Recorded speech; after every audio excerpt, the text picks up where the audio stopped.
একটা ধারাবাহিকতা। আপনি যেহেতু মানে যে আপনার কাছে বিশেষ করে এই প্রশ্ন, আপনি একদম নির্বাচনের দিন ভোট দেওয়ার তো নিজের সেই অভিজ্ঞতা তো আছেই। আর সারাদিন এবং রাত পর্যন্ত আপনি গণমাধ্যমগুলোতে ঘুরে বেরিয়েছেন, ভোটের লাইভ দেখেছেন, বিশ্লেষণও করেছেন। আপনি কি কোনো রকম কারচুপি আপনার চোখে পড়েছে? মানে ওনারা যে কারচুপির অভিযোগ করছে সেই কারচুপি তো চোখে দেখা যাবে না, তাই না? ওই ওই কারচুপি দেখতে হবে মনের চোখে। এই আল্লাহ ওনাদেরকে যে মন দিয়েছে ওনারা দেখেছেন। আমি তো আবার বললাম, যদি সে ধরনের কোনো কারচুপি থাকে, প্রমাণ থাকে, ওনারা বলেছেন প্রমাণ আছে, তো প্রমাণটা ওনারা সাংবাদিকদের দেখাবেন না, তো কাকে দেখাবেন না ভাই? এই যে ওই সাংবাদিকদের প্রমাণ দেখানোর করার কথা আপনি ছাড়া তো আগেও রাস্তা বলছিলেন, নেই। আবারও বলছেন, সাংবাদিকরা কি আপনার সাংবাদিক হিসেবে বিশ্লেষণ, সাংবাদিকরা কি সঠিক চোখে সঠিকভাবে দেখেছে? যেমনটা আসলে 18 নির্বাচনে দেখতে পায় নাই সাংবাদিকরা। রাতে ভোট হয়ে গেছে, তারা দেখতে পায় নাই। বিবিসির একটা দুইটা রিপোর্টই রেফার করতে পারি, এছাড়া খুব একটা পারি না দেশীয় গণমাধ্যমকে রেফার করতে। মানে গণমাধ্যম কি চোখ খোলা রেখে সব দেখতে পেয়েছে এবার? না, এইবার কিছু কিছু নিউজ তো এসেছে। যেমন সিলেটের একটা নিউজ দেখলাম, সিলেট 1 আসনের জন্য ওইখানে প্রায় কয়েকজন লোক রাতের বেলা সন্ধ্যার পরে আপনার ভোট কেন্দ্রে গিয়েছিল। হুম। এটা নিয়ে এলাকায় হইচই আরম্ভ হয়েছে, তারা বলছে যে ভোট তারা করেছে, আপনার কি বলে সিল মারতে গেছিল। পরে অবশ্য তাদেরকে পুলিশে ধরে নিয়ে গেছে। তারপরের দিন তাদেরকে ছাড়িয়ে আনা যাওয়ার সময় ওখানকার যে জামায়াতের ক্যান্ডিডেট উনি বলেছিলেন ওরা এখানে পরিচয়পত্র আনতে হুম। গিয়েছিল। এখন এখানে কোনটা কারণ, কোনটা ঘটনা, কোনটা অজুহাত, এটা তো আমি বলতে পারবো না। এইগুলি বলা বলি চলছে। ওদেরকে পুলিশ যদিও জানি তখনও ছাড়ে নাই। আবার ধরেন কোনো কোনো জায়গায় আমরা তো দেখেছি যে এক ভদ্রলোক সিল বানাতে গিয়ে ধরা খেয়েছেন। তো সিলটা উনি কেন বানাচ্ছিলেন? নিশ্চয়ই কোনো সিল, এই সিলটা তো অন্য কোনো কাজ হবে না, হবে হবে না তো। এটা তো ইলেকশনে ব্যবহারের জন্য সিল। এই সিলটা নিয়ে বানানোর প্রয়োজনটা কি ছিল? তাহলে কি কোনো ব্যালট পেপার ছিল? যদি ব্যালট পেপারে হয় তাহলে সেই ব্যালট পেপারটা কোথেকে আসবে? তাহলে তারা ব্যালট পেপার ছাপিয়েছে, ছাপালে পরে ওটা কিভাবে ওখানে দিবে? এগুলি কিন্তু অনেকগুলি হুম। কারণ আছে, অনেকগুলি ঘটনা আছে।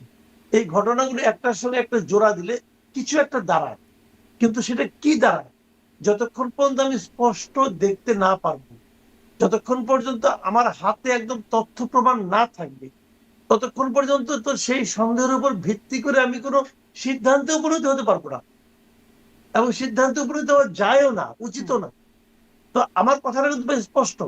আপনি সাংবাদিকদেরকে ডেকেছেন, ডেকে তাদেরকে আপনি বোঝানোর চেষ্টা করছেন যে কিছু একটা হয়েছে।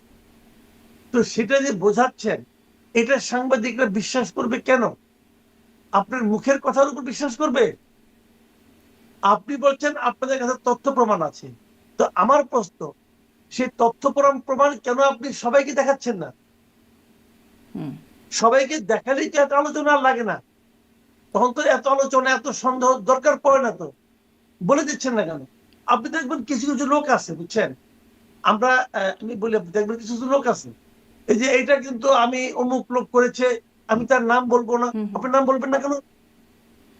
যদি আপনি নাম না বলতে পারেন, তাহলে একজন করেছে এটা আপনি বলবেন না।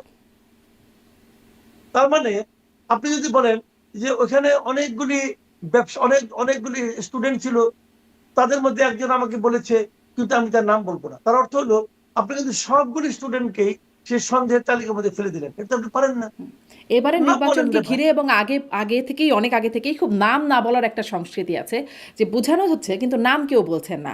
এই মানে এক লাইনে যদি আপনার কাছে, আচ্ছা আরেকটু এটাও শুনি, এই অভিযোগের মধ্যে জামাতের আমির এটাও অভিযোগ করছে যে 11 দলীয় নেতাকর্মীদের নেতাকর্মীদের বা সমর্থকদের, তাদের ভোটারদের, এজেন্টদের বাড়িতে বাড়িতে হামলা হচ্ছে, ব্যক্তির উপর হামলা হচ্ছে, বাড়িতে আগুন ধরিয়ে দিচ্ছে, এই অভিযোগগুলো করেছে। আমরা যেমন বিএনপি জামাত জোট সরকার জেতবার পরে 2001 সালেও এরকম বেশ কিছু ঘটনা, তখন সংখ্যালঘুদের উপর হামলা আক্রমণের ঘটনা দেখেছিলাম আমরা।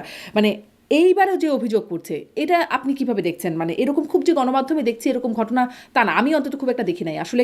এই ঘটনাগুলো কতটা আহ, মানে কেমন ঘটছে বা কেমন দেখছেন আপনি? আপনি আগুন দেখেছেন? আগুনটা কোথায় ধরছে? আগুনটা কোথায় ধরছে বলেন? আচ্ছা, যদি আগুন ধরে থাকে তাহলে তার জন্য দায়ী কে? দায়ী কে? যে দায়ী তাকে যদি চিহ্নিত করে থাকেন, তার বিরুদ্ধে মামলা করছেন না কেন? অথবা যদি আগুন ধরে, সেটা থামানোর দায়িত্ব কার? সরকারের। সরকার তো আপনাদেরই। সরকারকে বলেন না কেন? আপনি প্রেসের সামনে কখন আসবেন? যখন আপনি সরকারের কাছে যাবেন, সরকার কোনো প্রতিকার না করবে, কেউ কোনো প্রতিকার করছে না, কেউ আপনার কথা শুনছে না, তখন আপনি প্রেসের কাছে এসে অভিযোগ করবেন, দেখেন হুম। আমার এত বড় ক্ষতি হয়ে গেল, কেউ আমার কথা শুনে না। তখন আপনার এই আহাজারিটা আমি জাস্টিফাইড করে দিই। এর এক পদ্ধতি যেগুলো বলতেছেন, এগুলো তো বাদ কি পাচ্ছেন ভাই? জি, স্পষ্ট। আপনি এগুলো বাদ দেখেন কি না বাদ? কোনো। জনাব মাসুদ কামাল, আপনি এবার একটু আসি গণভোটের বিষয়ে। মানে এই সাংবাদিকদের কাছে আসলে এই তথ্য বা চিত্রগুলো উপস্থাপন করা হয় নাই। আপনি বলছিলেন যে থাকলে সেগুলো উপস্থাপন করুন, তাহলে সাংবাদিকরা তথ্যচিত্র নিয়ে দেখাবেন। কিন্তু দেখছিলাম গণভোটের ব্যাপারে বিজনেস স্ট্যান্ডার্ড একটা রিপোর্ট করছে যে সেখানে তাদের বিশ্লেষণ বলছে যে রাজশাহী ৪ আসনে গণভোট কাস্ট হয়েছে 244.295%, যেখানে মোট ভোটার 3,19,909 জন, কিন্তু ভোট কাস্ট দেখানো হয়েছে 7,81,523। সিরাজগঞ্জে ১ আসনে সেখানেও ভোট কাস্ট দেখানো হয়েছে মাত্র 7.899%, যেখানে জাতীয় সংসদ নির্বাচনে ভোট পড়েছে 60.83%। নেত্রকোনা ৩, নেত্রকোনা ৪, নেত্রকোনা ৫ আসনেও হ্যাঁ ভোটের সংখ্যা ওই আসনগুলোর মোট ভোটারের চেয়েও বেশি দেখানো হয়েছে। এরকম আরও কয়েকটা আসলে তারা রিপোর্ট দিচ্ছে। আসলে গণভোটের কাহিনীটা কি হলো? মানে 244.295% দেখানো হয়েছে একটি আসনে। আচ্ছা, এটা ওরা যখন দেখিয়েছে, ওরা যখন রিপোর্ট করেছে, রিপোর্ট আমি দেখিনি, কিন্তু গণভোট নিয়ে কিন্তু কাল রাতে রাত ১:৩০টার সময় আমি একটা টেলিভিশনে টকশোতে ছিলাম, সেখানেও আমরা বিভিন্ন তথ্য পাচ্ছিলাম। তখন আমি একটা প্রশ্ন করেছিলাম কিন্তু এই গণভোট নিয়ে। সেই প্রশ্নটা এমন ছিল, আমি বলেছিলাম যে এখন এটা নিয়ে আমি পরে ফেসবুকে একটা পোস্ট দিয়েছিলাম যে এখন রাত ১:৩০টা বাজে, হুম, হুম। এখনো আমরা জানি না যে ভোট কাস্ট হয়েছে কত শতাংশ। এটা আমি কেন জানি না? দেখেন, আমি আজকে ৩ দশকের বেশি সময় ধরে সাংবাদিকতা করি। শুরুর দিকে তো আমি মাঠ পর্যায়ে রিপোর্টিং করতাম, এবং সেই ৯১ যে ইলেকশন হয়েছে সেই নির্বাচনেও কিন্তু আমি রিপোর্টার ছিলাম তখন, এবং তখন আমি রিপোর্টিং করতে মাঠে যাইতাম। কোন একটা নির্বাচনী কেন্দ্রে যে আমরা সাংবাদিকরা প্রথম যে দেখা করতাম প্রিজাইডিং অফিসারের সঙ্গে, এবং তাকে একটা প্রশ্নই করতাম যে কত পার্সেন্ট ভোট কাস্ট হয়েছে। এটা হলো প্রথম প্রশ্ন, কোথাও কোথাও একমাত্র প্রশ্ন, এবং আমরা একটা তৎক্ষণাৎ একটা উত্তর পেতাম। উত্তর পেতাম এই কারণে যে প্রিজাইডিং অফিসার জানতেন যে সাংবাদিক এসে এই প্রশ্নটা জিজ্ঞাসা করবেন, যে এখন ২ ঘন্টা হয়ে গেছে, কত পার্সেন্ট ভোট কাস্ট হয়েছে, এবং উনি চট করে বলতে পারতেন। কেন বলতে পারতেন? কারণ ওই ভোটের যে ব্যালট পেপার গুলো, সেগুলোতে একটা বইয়ের মতো করে থাকে, এক বই ১০০ হুম, টাকা। হুম। ওই বইটা যখন শেষ হয়ে যায়, পোলিং অফিসার যখন ওই বইটা থেকে ব্যালট পেপার দিয়ে থাকে, শেষ হয়ে যাওয়ার সঙ্গে সঙ্গে ওই ব্যালট পেপারটা, ওই বইটার বইয়ের মুড়িটা প্রিজাইডিং অফিসার কাছে জমা দিয়ে তার আরেকটা বই নেয়। তো প্রিজাইডিং অফিসার সহজেই বলে দিতে পারে যে কয়টা বই ফেরত আসছে, প্রতিটা বই ১০০ করে। উনি কিন্তু বলে দিতে পারে, ধরেন একটা জায়গায় ৪,০০০ ভোট ছিল, ৮টা বই ফেরত আসছে, বলতে পারে যে ৮০০ ভোট হয়ে গেছে। ৪,০০০-এর মধ্যে ৮০০ মানে ২০% ভোট হয়ে গেছে। এটা বলা কিন্তু খুবই সহজ, এবং এই তথ্যটা ওনারা কিন্তু সঙ্গে সঙ্গে সহকারী রিটার্নিং অফিসার মানে ইওনকে পাঠাই দেন। ইওনও সেটা সঙ্গে সঙ্গে রিটার্নিং অফিসারকে পাঠাই দেন, মানে ডিসি কে পাঠাই দেন। সেখান থেকে সেটা আপনার ঢাকায় চলে আসে। এখন তো ইলেকট্রনিক মানে আপনার আইটির যুগ, পাঠানো তো ওয়ান টুর মামলা, হুম, হুম। হোয়াটসঅ্যাপ করে দেওয়া যায়, ইমেল করা যায়, সঙ্গে সঙ্গে চলে আসে।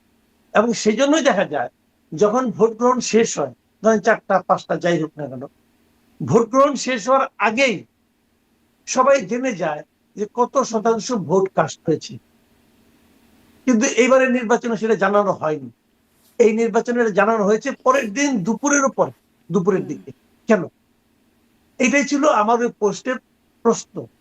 আমি সেখানে একটা সম্ভাব্য কারণ দেখেছিলাম, যে তাহলে কি এটা এই কারণে যে গণভোটের ভোট কত হবে না হবে, গণভোট কত দেখানো হবে না হবে, তার সঙ্গে একটা সামঞ্জস্য রাখার জন্যই এই বিলম্বটা করা হচ্ছে।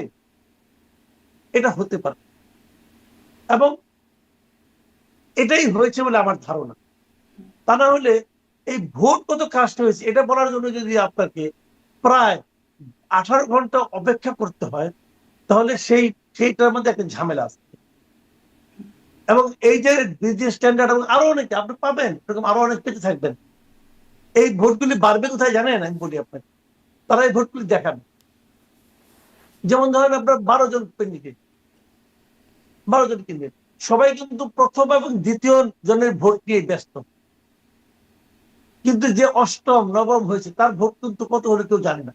সে হয়তো ভোট পেয়েছে ৩০, আপনি যদি 30-এর আগে 1030 বানায় দেন, সেও খুশি, সবাই খুশি, হুম, কেউ কিন্তু আপত্তি করবে না।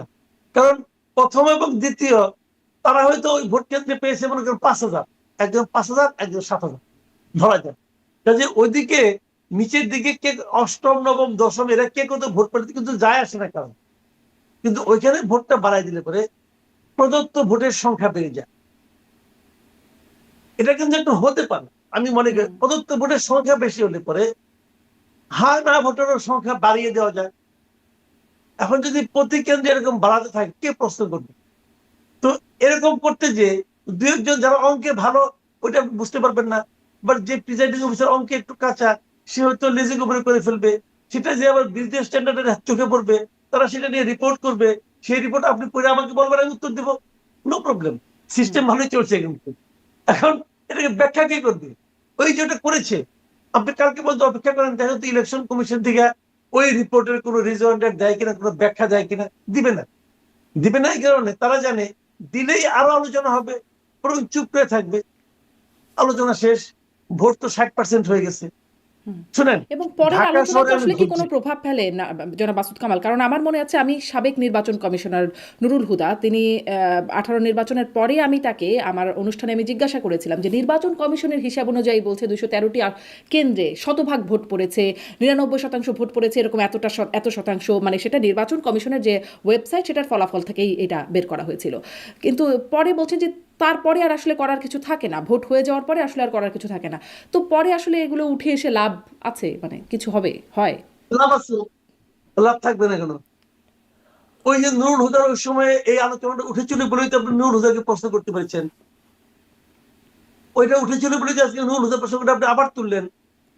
যে লোকগুলো নুরুল হুদাকে অপছন্দ করতো সেখানে অপছন্দের মাত্রা একটু বাড়লো, ওই ভোটটা কত খারাপ হয়েছে সেখানে মাত্রা কত আরেকটু যোগ হলো, থাকবে না কেন? ভাই কোনো কিছুই ফেলনা নয়, এই সবগুলি থেকে যায়, মানুষের মনে থেকে যায়, কাগজে কলমে থেকে যায়, ওই লোকটাকে বিচার করার সময় এটা আলোচনায় চলে আসে। এগুলি ভোটের কোনো হেরফের হয় না। ভোট হেরফের লাভ কি? 18 নির্বাচন কতটা খারাপ হয়েছিল সেটা প্রমাণ করে আমার লাভ, খারাপ তো খারাপই, আমরা তো জানি খারাপ ছিল, এরকম আর কি। জি, মানে তাহলে এই মানে 18তে তো বলছিলাম যে শতভাগ ভোট 244.295% ভোট যদি একটা আসনে পড়ে তাহলে তো সেটা খুব মানে একটা বেশ আলোচনার ব্যাপারই বটে। আপনার কাছে একটু ফলাফলের বিশ্লেষণের দিকে যাই, আপনার কাছে এই ফলাফলে খুব উল্লেখযোগ্য কী কী দিক মনে হলো? ফলাফল যেটা হয়েছে না, আমার যেটা মনে হয় দেখেন, আমি বিভিন্ন সোর্স থেকে নানা ধরনের কথা শুনেছি, তো সেখানে ফলাফলে নানা ধরনের কথা বলা হয়েছে, কিন্তু আমার কাছে মনে হয় না যে এটার মধ্যে খুব বেশি নয় ছয় হয়েছে। যেমন একজন একজন মানে পুলিশ কর্মকর্তা আমাকে আজকে বললেন যে যদি সরকার চায়, যদি প্রিজাইডিং অফিসার চায়, যদি রিটার্নিং অফিসার চায়, তাহলে ভোটে আপনার এক ধরনের ইঞ্জিনিয়ারিং করা সম্ভব। তো আমি এটা মানলাম, কিন্তু এই সিরিয়ালি সবাইকে ম্যানেজ করা সম্ভব কিনা? যদি সবাই একই লাইনের হয় হয়তো সম্ভব, যদি মাঝখানে একজন লোক অন্য লাইনের হয় তাহলে সম্ভব না। চেষ্টা হতেই পারে, কিন্তু তারপরে আমি বলবো যদি কিছু ইঞ্জিনিয়ারিং হয়েও থাকে তাতে ভোটের ফলের খুব একটা হেরফের হয় নাই। একদল পেয়েছে 200-র বেশি, আরেক দল পেয়েছে 80-র কম। তো ওই একটু হেরফেরের কারণে এটা একদম উল্টে যাবে তা হয় না, কিন্তু এটা আমার মনে হয়।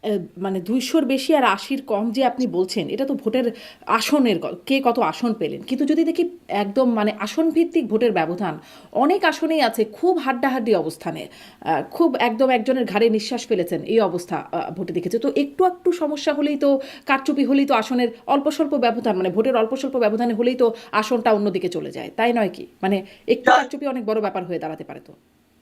একটু কারচুপি অনেক বড় ব্যাপার হইতে পারে, কিন্তু এটা অত বড় সম্ভব না ভাই। তাহলে তো সবগুলি আসনে একটু একটু করে কারচুপি হইতে হবে, সবগুলি আসনে একটু একটু করে হয়েছে কিনা আমি মনে করি না।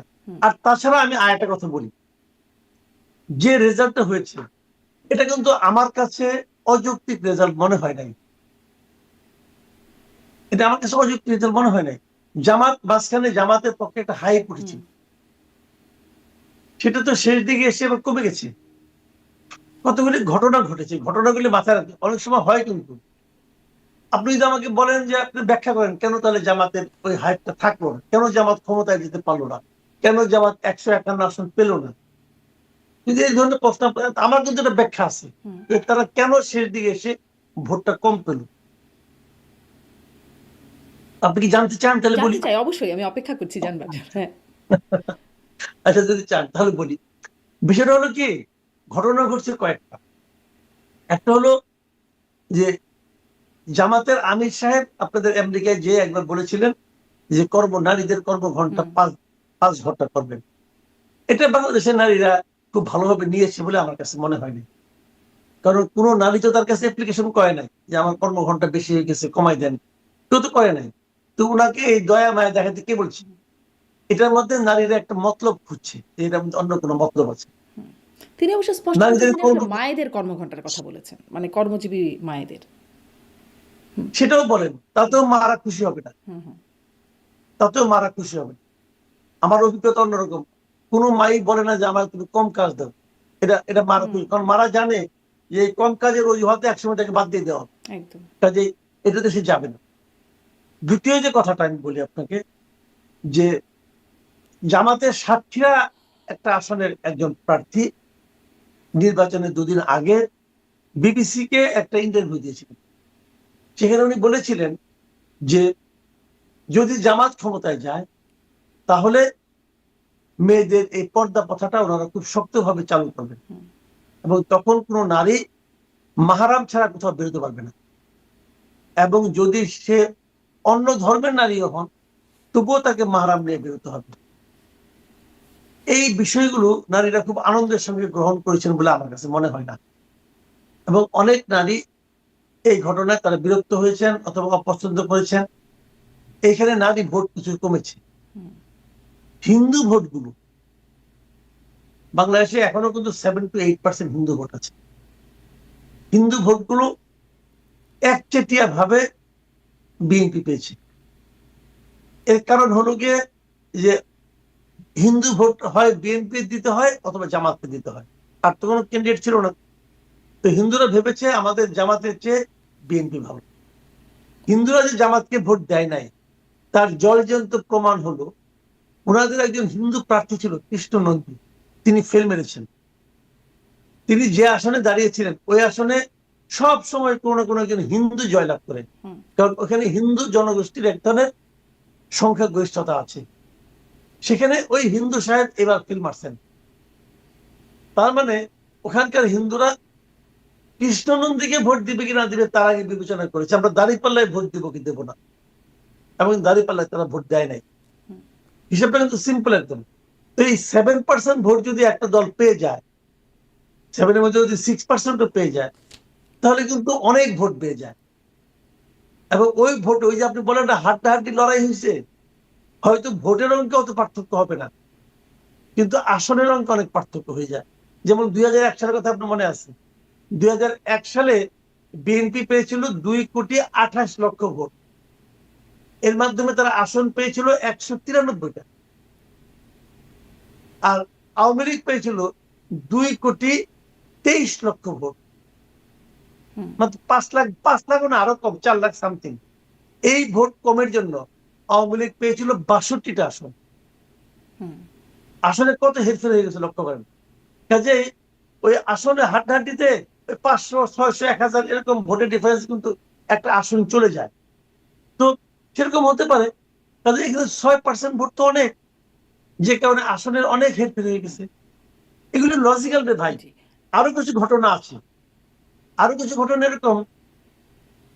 ইলেকশনের ঠিক আগে 2 দিন 3 দিন আগে হেফাজতে ইসলামের যে আমির আছেন, এই যে মিস্টার বাবুনগরী, মুহিবুল্লাহ বাবুনগরী, উনি হঠাৎ করে বললেন জামাতে ভোট দিলে ইমান থাকবে না। তো ওনারও তো কিছু অনুসারী আছে, অনেক মুসলমান আছে সুন্নিপন্থী, তারাও মনে করে জামাতকে ভোট দিলে অনেক সমস্যা হবে। এইগুলি কিন্তু প্রভাব ফেলেছে। এই প্রভাবটা আপনি কিন্তু অ্যাভয়েড করতে পারবেন। তো যে কারণে আবার ওই যে নারী নেতৃত্ব নিয়েও কিন্তু জামাতের আমিরের একটা বক্তব্য আল জাজিরা উনি ইন্টারভিউ দিয়েছিলেন, সেখানে উনি কিছু কথাবার্তা বলেছেন, সেটাও একটা প্রভাব ফেলেছে। এগুলো হলো জামাতের যে নেগেটিভ দিকগুলো। আবার বিপরীত দিকে আপনার তারেক রহমান আসার পরে ওনার ক্যারিশমার কারণে কিছু ভোট বিএনপিতে বেড়েছে বলে মনে করা যায়। আবার আওয়ামী ভোট জামাত হারিয়েছে এনসিপির কারণে।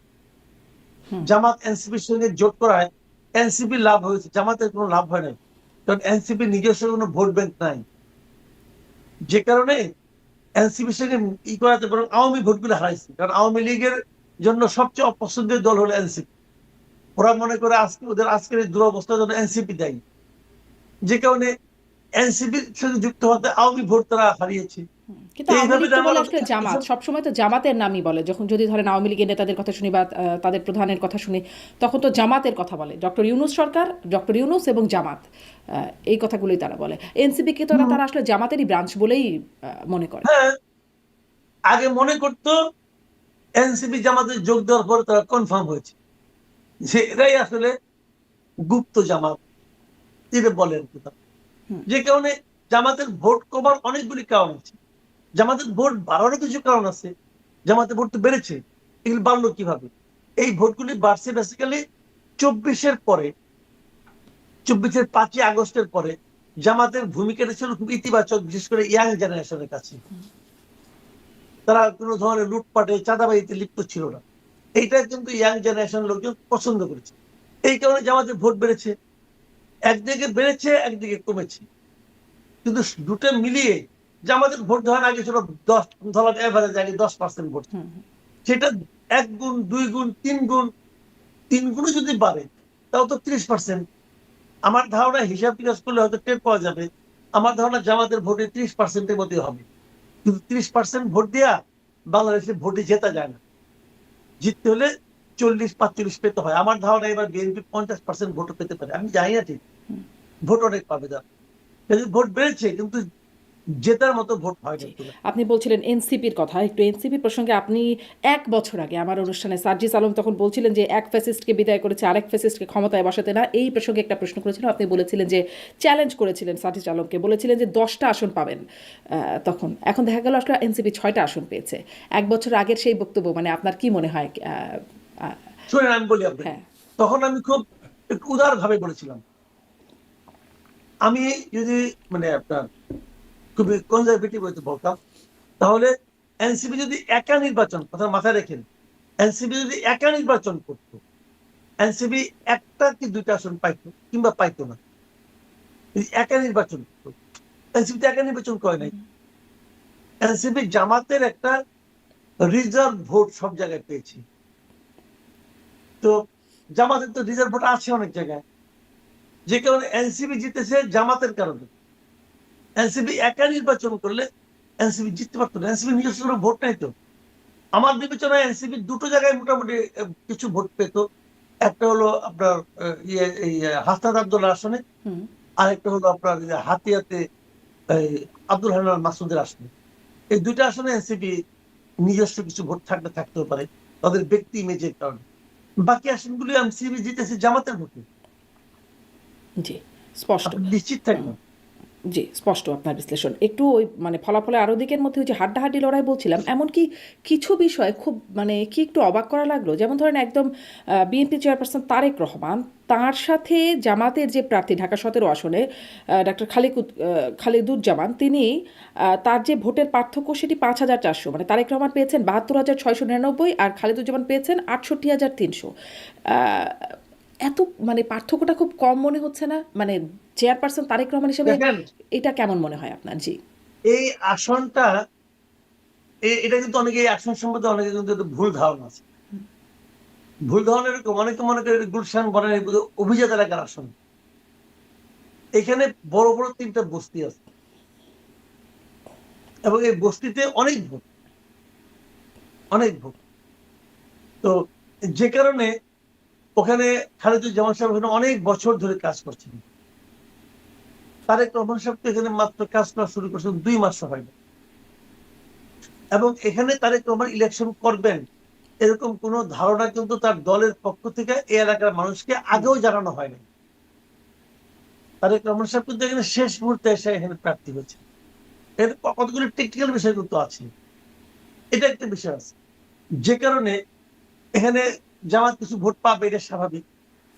কিন্তু পার্থক্যের যে এইটা পরিমাণ মানে মাত্রাটা, এটা আসলে আমাকেও একটু বিস্মিত করেছে। আমি নিজেও ভাবিনি যে এতটা হবে। কিন্তু অনেক সময় না ভোট, আপনি বিভিন্ন ভোট তো বিভিন্ন পকেটের উপর ডিপেন্ড করে, কি কারণে করে আমি জানি না, কিন্তু এখানে কিন্তু আমাকে একটু বিস্মিত করছে, কিন্তু এর ঘটনা তো ঘটেছে। হুম। এটা থেকে হয়তো বিএনপি একটা শিক্ষা নেবে।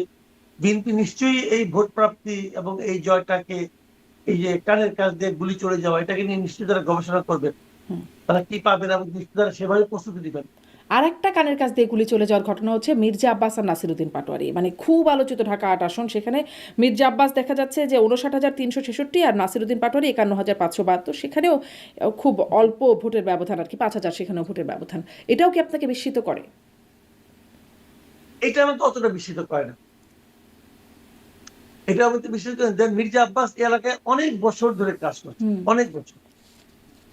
এখানকার উনি এমপি ছিলেন, উনি ঢাকার মেয়র ছিলেন। তো একটা লোক যখন অনেকদিন ধরে থাকে না, অনেকদিন ধরে এক এলাকায় থাকেন, তখন উনি ওখানে কিছু শত্রু তৈরি করেন, কিছু মিত্র তৈরি করেন, দুটাই কিন্তু হয়। এবং মির্জা আব্বাসের যে কোনো বদনাম নাই, একদম উনি যে ফেরেশতা তুল্য ব্যক্তি তা তো নয়। এতদিন একসঙ্গে কাজ করলে হতেই পারে ওনার কিছু নেগেটিভ ভোট তৈরি হতেই পারে। ওখানে তো গত কয়েক বছর ধরে ওখানে তো সাবির হোসেন চৌধুরী তো খুব জনপ্রিয় ব্যক্তি।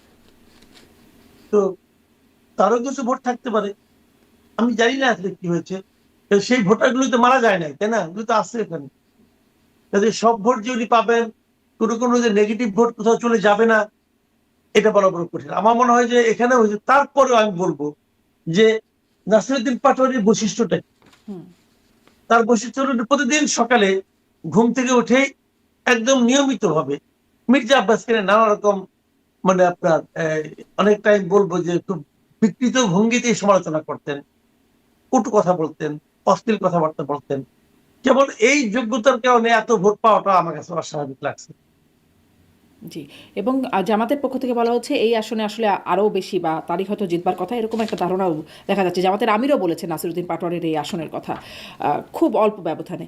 আমি একটু আপনার কাছে আরও একটা দুটো, মানে জাতীয় পার্টি একটা আসনও পেল না, এটা কি আপনার কাছে কেমন মনে হয়? মানে সংসদের বিরোধী দল, একসময় রাষ্ট্র ক্ষমতায় ছিল এই দলটি, তারা একটি আসনও পেল না। এটা আমার কাছে দুটো কারণ মনে হয়। দুটো কারণের মধ্যে প্রথমত যে কারণটা আমি বলবো সেটা হলো যে জাতীয় পার্টি কিন্তু কোনো প্রচারণা চালাতে পারেনি। হুম।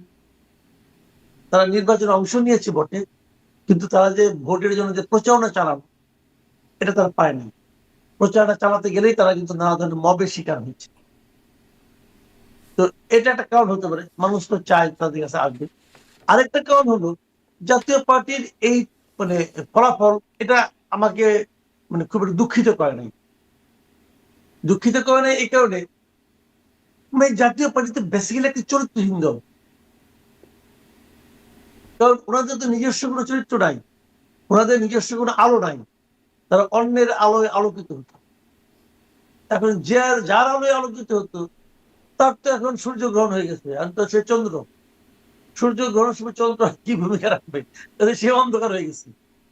এবং আরেকটা জিনিস হলো কি জানেন, যে তারা মানে অন্যের আলোয় আলোকিত হতে হতে নিজে যে একটা যে লতানো গাছের মতো, এখন নিজে আর দাঁড়াতে পারে না, দাঁড়াতে ভুলে গিয়েছে। কাজে এটাও জাতীয় পার্টির জন্য একটা শিক্ষার ব্যাপার। তারা আবার দাঁড়াতে পারে কিনা, নেতৃত্বের দুর্বলতা আছে। জাতীয় পার্টির যিনি প্রধান, তিনি নিজেই তো ভোট দেন নাই। উনি তো নিজেই ওনার ভোটটা দেন নাই বলে শুনেছি, আমি শিওর না। আমাকে একজন বললো উনি নাকি নিজেই ভোট দিতে যান নাই। হুম। তাহলে উনি তৃতীয় হবেন না তো কি হবে? লোক এমনি এমনি আপনাকে ভালোবাসবে, আপনি কিছুই করবেন না, কিন্তু আপনাকে আমাকে ভালোবাসতে হবে। ভাই ওই একতরফা প্রেম একবার দুইবার হয়, প্রতিবার হয় না।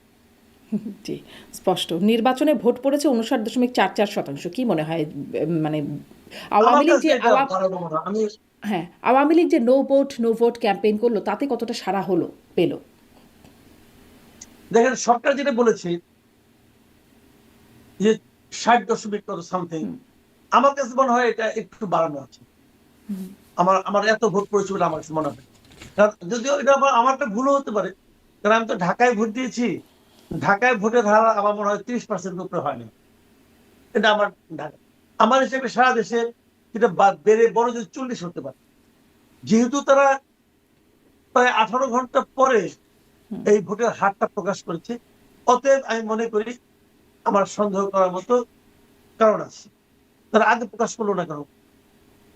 আগে প্রকাশ করতো, সঙ্গে সঙ্গে প্রকাশ করতো। হুম সঙ্গে সঙ্গে প্রকাশের ক্ষেত্রে কি বাধা থাকতে পারে? সাধারণত সঙ্গে সঙ্গেই 4:30টায় ভোট প্রকাশ হয়ে করা হয়। গেছে। হ্যাঁ, মানে সাধারণত সঙ্গে সঙ্গেই প্রকাশ করা হয়, ভোট শেষ হওয়া সব মানে সময় পরেই প্রকাশ আগেই করা হয়। প্রকাশ না, হ্যাঁ হ্যাঁ। সব সময় ভোটের রেজাল্ট আসার আগেই কত শতাংশ ভোট পড়েছে এটা বলা হয়। এবং কালকে রাত্র 10টার দিকে, আমি যতদূর জানি, আমার মনে আছে ইলেকশনের দিন রাত 10টার দিকে যখন উনি ধারাবাহিকভাবে ফল প্রকাশ করছিলেন, তখনও সাংবাদিকরা ওনাকে জিজ্ঞাসা করেছেন, সচিবকে, হুম যে ভোট কত শতাংশ ভোট কাস্ট হয়েছে। উনি তার সাথে রূঢ় আচরণ করেছেন। হুম তার মানে কি, এই প্রশ্ন ওনার কমন পড়ে নাই, এই প্রশ্ন ওনার ও জবাব ছিল না ওনার কাছে, অথবা এই প্রশ্নের জবাব দিতে গেলে ওনাকে বানিয়ে বানিয়ে মিথ্যা বলতে হতো। এই জন্য উনি রূঢ় আচরণ করে ওনাকে কিন্তু পাশে সরিয়ে রেখেছেন। এবং তখন কি বলেছেন, যে সমস্ত ভোটের ফলাফল প্রকাশ না করে ওটা প্রকাশ করা যাবে না। কেন যাবে না? আমি যদি প্রশ্ন করি, কেন যাবে না? কেন? আগে কি এরকম তো কখনো হয় নাই? আপনি কিসের কি করেন ভাই? কেন যাবে না? এটা তো সব জায়গায় প্রকাশ করা যায়। তো ওনারা আসলে ওই তখনই কিন্তু আমার সামনে সন্দেহটা ঢুকিয়ে দিয়েছেন। এখন ওনারা আবার আবার দেখলাম আজকে, এটা নিয়ে আবার আলোচনা হবে, দেখবেন আপনি, যে 12টার দিকে দেখানো হয়েছে যে মাত্র 20% না কত পার্সেন্ট হয়েছে, তারপরে এত তাড়াতাড়ি প্রতি ঘন্টায় তাহলে কত করে হলো, এই হিসাবগুলো কিন্তু আসবে। জি, আপনার কাছে এই একদম শেষের দিকে এই প্রশ্নটা জানতে চাই যে 2/3 আসন পেয়ে এবার বিএনপি, গতবার মানে 2008 সালের পর 8 সালে 2/3 আসন পেয়ে আওয়ামী লীগ গিয়েছিল, তার একটা পরিণতি মোটামুটি দেশবাসীকে ভুগতে হয়েছে। 2/3 আসনে এখন বিএনপি, কেমন মনে হয় আপনার কাছে দেশের পরিস্থিতি বা পরিণতি কেমন হবে? কি হবে জানি না, তবে আমি নিজে মানে 2/3 আসন পাক কোন দল, সেটা আমি চাইনি। আমি আগে একবার প্রিডিকশন দিয়েছিলাম বিভিন্ন জায়গায়, একবার না মানে অনেক জায়গায় দিয়েছিলাম। সব জায়গায় আমি একই হিসাব দিয়েছিলাম যে আমার বিবেচনায় বিএনপি পাবে 70 থেকে 80টা। বিএনপি না, সরি, আমি ভুল বললাম, আমার বিবেচনায় জামাত ইসলাম পাবে 70 থেকে 80টা, বিএনপি পাবে 170 থেকে 180টা। এটা ছিল আমার হিসাব। বিদ্রোহীরা পাবে 30টার মতো, এটা আমার একটা ধারণা ছিল। আমার ধারণা ভুল হয়েছে। বিএনপি বিদ্রোহীরা মাত্র 7টা আসন পেয়েছে। তো এটা আমার একদমই, আমি এখানে ভুল হিসাব করেছি। জামাত ইসলাম এটা ঠিক আছে, বিএনপির ওইগুলি বিদ্রোহীগুলি যোগ হয়ে এখানে তাদের 200 ক্রস করেছে। আমি 200 ক্রস করুক, কেউ এটা চাই না। আমি চাইনি এই কারণে আমি মনে করি, ওই যে একটা আপনার গান আছে না, যে সব পেলে নষ্ট জীবন। হুম হুম তো এটার ওই জিনিস, আপনি সব পেয়ে গেছেন না। ধরেন আপনি একটা শপিং এ গেলেন, শপিং সেন্টারে যে আপনি যা যা কিনতে চান, আপনার যদি ওটা প্রাইস ট্যাগ দেখতে না হয়, মানে আপনার হাতে এত টাকা যে প্রাইস ট্যাগ আপনি না দেখলেও চলবে, যে এটা দাও ওটা দাও ওটা দাও বললেন, আপনি নিয়ে চলে আসলেন, কার্ড দিয়ে পে করে চলে আসলেন, আপনি এত টাকা, এটা এর মধ্যে আনন্দ নাই, এটা উচিত না। আপনি যদি হিসেব করে কিনেন, ওটার মধ্যে আনন্দটা আছে। তো আমার এখানে কি হয়েছে, বিএনপি কিন্তু এখন ধরেন সংসদে যখন বসবে, ওই বিরোধী দলের লোকরা কি বলছে না হুম। বলছে তাদের পাত্তা না দিলেও চলবে, কারণ তার নিজেরই এত সদস্য আছে। তারা ইচ্ছে করে যে কোনো সময় যে কোনো কিছু সংবিধানে চেঞ্জ করতে মানে পারবে। আবারও কি স্বৈরাচার হয়ে যাওয়ার কোনো আশঙ্কা দেখেন? আশঙ্কা দেখি না, আমি আশঙ্কা দেখি না, বাট আমি সেটা হওয়ার সম্ভাবনাও দেখি না, কিন্তু ওইটা হওয়ার মতো মানে আপনার ওখানে উপাদান আছে, হুম স্বৈরাচার হওয়ার মতো উপাদান আছে। এখন সেই উপাদানগুলি আপনি ব্যবহার করবেন কি করবেন না, সেটা আপনার রুচি, আপনার বুদ্ধিমত্তা এবং আপনার যে নৈতিকতা, তার উপর হয়তো নির্ভর করবে। দেখেন, আমি একটা উদাহরণ দিয়ে বলি আপনাকে। 2001 থেকে 2006 জোট সদস্য মিলে আপনার কি বলে, ওদের কিন্তু বিএনপির কিন্তু 200 উপরে ছিল। তারা একটা সম্পূর্ণ অপ্রয়োজনীয় সংশোধন কিন্তু সংবিধানে করেছিল। মনে আছে আপনার, বিচারকের বয়স হুম 65 থেকে বাড়িয়ে 67। এটা কি বিচারকরা দাবি করছিল? বিচারকরা কি অনশন করছিল যে আমাদের অবসর বয়স 65 থেকে 67 করো। এটা এমন একটা পরিবর্তন যেটা করার জন্য সংবিধান সংশোধন করতে হয়েছে, এবং এটা নিয়েই কিন্তু পরবর্তী সময়ে নানা হইচই 111 অমুক তমুক কত কিছু, তত্ত্বাবধায়ক সরকার তাই ব্যবস্থা না? বিতর্কিত হওয়ার সূত্রটাই ওইখানে। ওখানে তাহলে ওটা তো করতে করতে গেল কোনো তারা, কারণ তারা জানে আমার তো 2/3 মেজরিটি আছে, আমাদের করে নেই, আমার মতো করে একজনকে নিয়ে আসবো। দেখেন সামান্য, কিন্তু কিন্তু এটা যদি না থাকতো তখন তাদের জন্য কিন্তু এই কারণটা ঘটতেও না, এত কিছু হতেও না। তো এইগুলি আসলে যেমন আওয়ামী লীগের আমলে কি হয়েছে, 2/3 মেজরিটি ছিল বলে তো তারা তুলি মেরে তত্ত্বাবধায়ক সরকারের ব্যবস্থাটাকে বাতিল করে দিল। ওই 2/3 মেজরিটি না থাকতো তাহলে কি প্রতিপক্ষকে বোঝাতে হতো এর প্রয়োজনীয়তাটা কত, কিন্তু কিন্তু বোঝাতে হয় নাই। এক ব্যক্তি মনে করেছে আমার করা দরকার, করে নিছে। তাহলে আপনি আসলে আশঙ্কাটা যে করছেন না বা সম্ভাবনাটা যে দেখছেন না, যদিও বলছেন উপাদান আছে, কিন্তু আশঙ্কাটা কেন করছেন না? রেকর্ড তো, পাস্ট রেকর্ড তো এরকমই যে সুযোগ থাকলে দলগুলো তাদের সুবিধা মতো ব্যবহারের মানে করেছে। দলগুলো না, নেতারা। হুম। এটা আমি দলের দোষ দিই না, নেতার দোষ দিই। দেখেন আপনার এই তত্ত্বাবধায়ক সরকার ব্যবস্থা যেটা বাতিল হয়েছিল, এটা ওই সময় সংবিধান সংশোধনের জন্য একটা কমিটি করছিল। এই কমিটির রিপোর্টে কিন্তু এটা বাতিল করতে বলে না। ওই কমিটিতে সুরঞ্জিত সেনগুপ্ত ছিলেন, আমরা সাদিয়া চৌধুরী ছিলেন, আরো অনেকে ছিলেন। তারা কিন্তু এটা বাতিলের পরামর্শ দেয় নাই। হুম।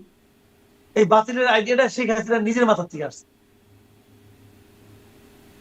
ব্যাপারটা বুঝতে পারছেন? হুম। কাজেই এগুলি কিন্তু দলের দোষ আমি দিই না রে ভাই, নেতার দোষ দিয়ে। আর ওই যে বয়স বাড়ানোর আইডিয়াটা ওটা কার ছিল?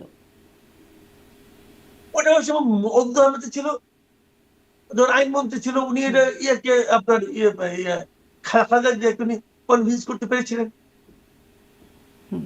হয়ে গেছে। তো জি। এই বিষয়গুলো আসলে মানে খুব ইজি হয়ে যায় হুম।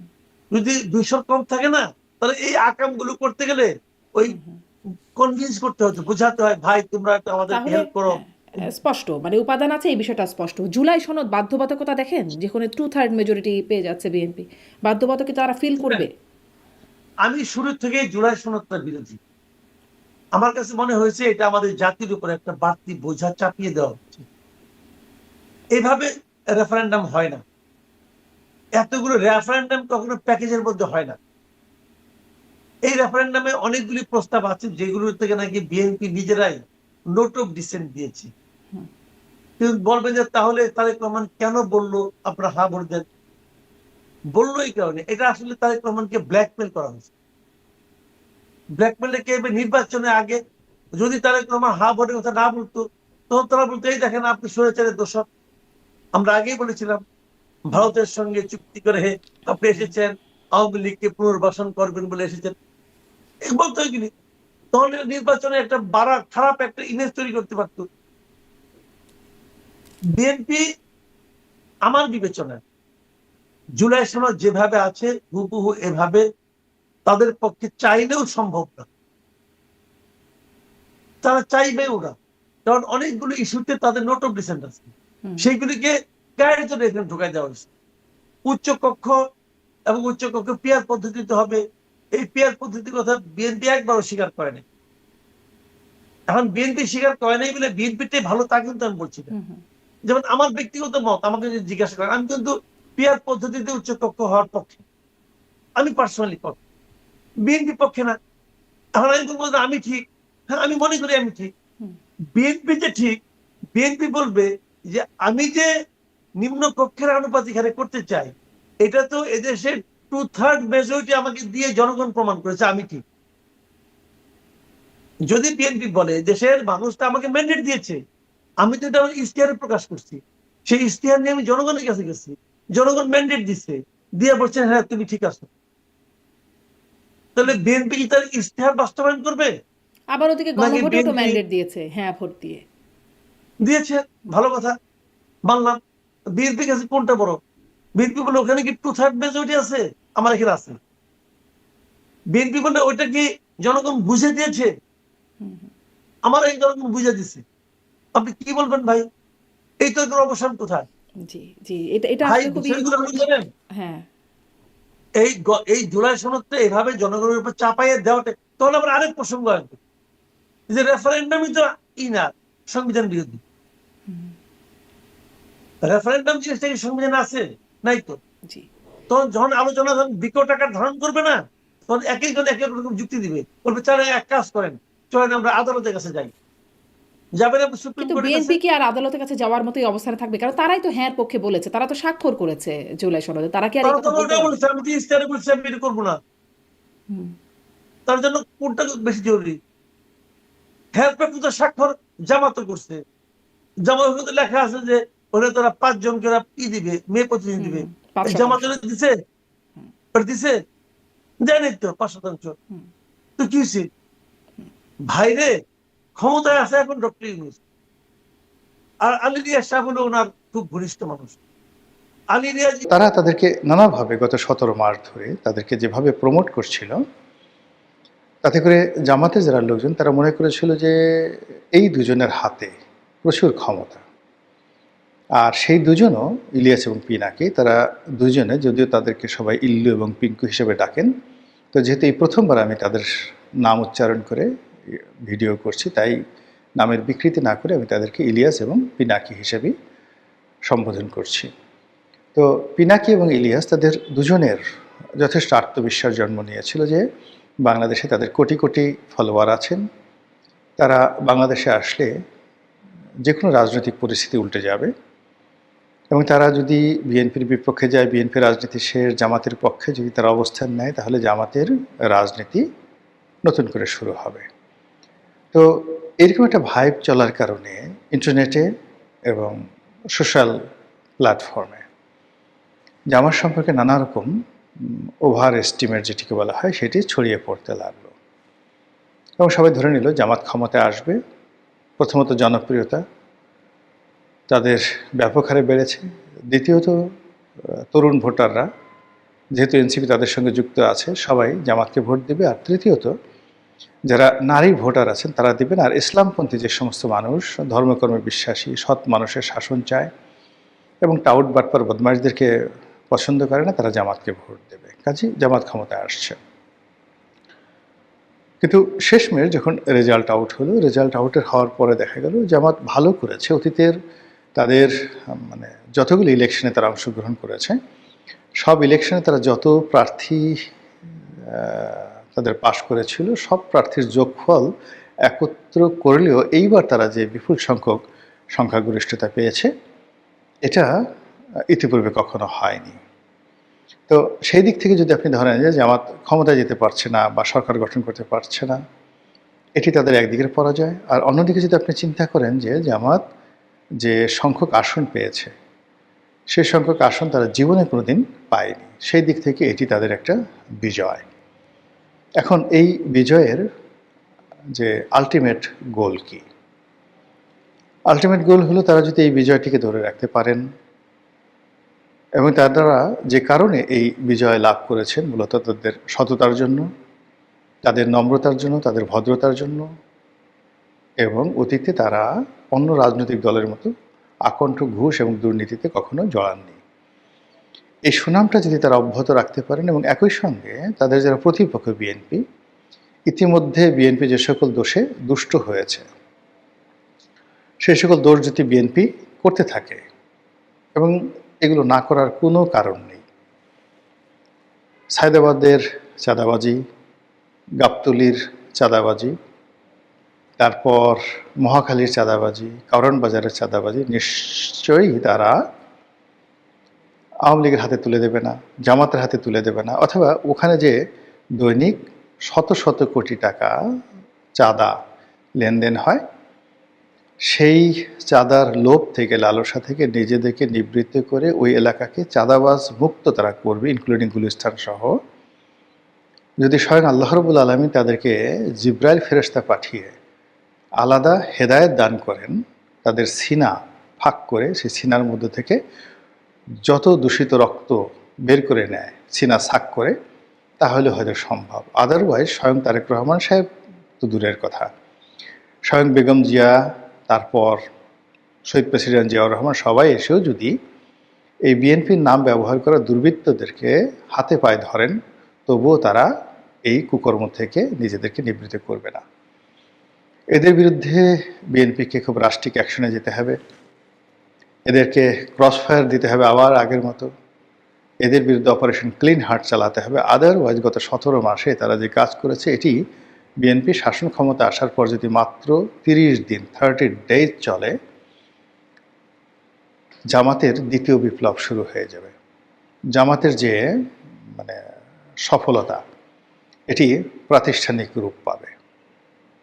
তো সেই দিক থেকে জামাত যেটা শুরু করলো 2026 সনের ফেব্রুয়ারি মাসে,